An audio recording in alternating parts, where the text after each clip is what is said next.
Hello साथीहरु, नमस्ते नमस्कार सबैजनालाई गुड मर्निङ भन्न चाहे। सन्चै हुनुहुन्छ होला, आशा छ सन्चै हुनुहुन्छ। म एकदम फिट एन्ड फाइन सन्चै छु भन्न चाहे।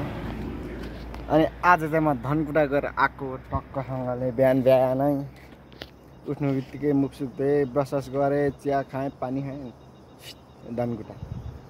अनि अहिले चाहिँ म धनकुटादेखि फर्किँदैछु। मैले ट्याक्क मैले यहाँनिर भिडियो बनाउने ठाउँमा छु। यो टर्निङमा यो चाहिँ मेरो भिडियो बनाउने ठाउँ हो मेरो लागि चाहिँ, हैन। एकदम सुन्दर, अति रमाइलो बबाल खालको यहाँ टर्निङ छ क्या। अनि स्वाट घुमेर आएर टक्क यहाँ रोकेँ। अनि त्यसका बाजे धनकुटा चाहिँ म किन गएको भने नि, आज हाम्रो साउजीको देवाली छ। अनि आज कतिवटा बलात्कारी बोकाहरूलाई निर्मम हत्या हान्ने आज कार्यक्रम छ। 50-60 वटा लगभग बोका भेला पारेको छौँ भन्दै हुनुहुन्थ्यो हिजो। अनि रातभरि त्यो वहाँ गर्दै थियो। आज तिनीहरूको हत्या हुन्छ। त्यो भिडियो पनि राखिदिउँला अहिले तपाईँहरूलाई। अनि म चाहिँ धनकुटा किन गएको भने नि,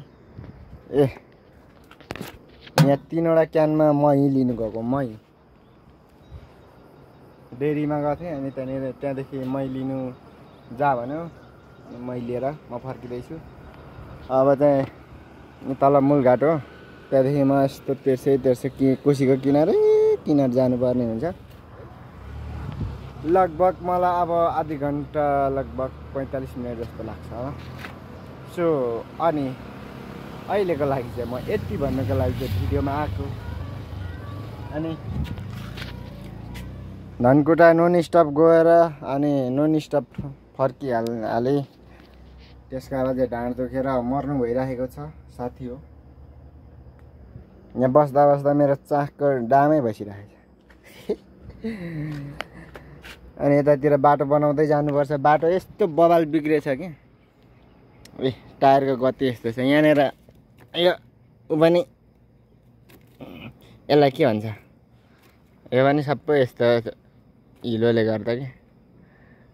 आज त गाडीलाई वास पनि गरिएन यत्तिकै। ओके साथीहरू, आजको लागि यति नै। भरे बोका हानेको चाहिँ देखाइदिन्छु ल। By by.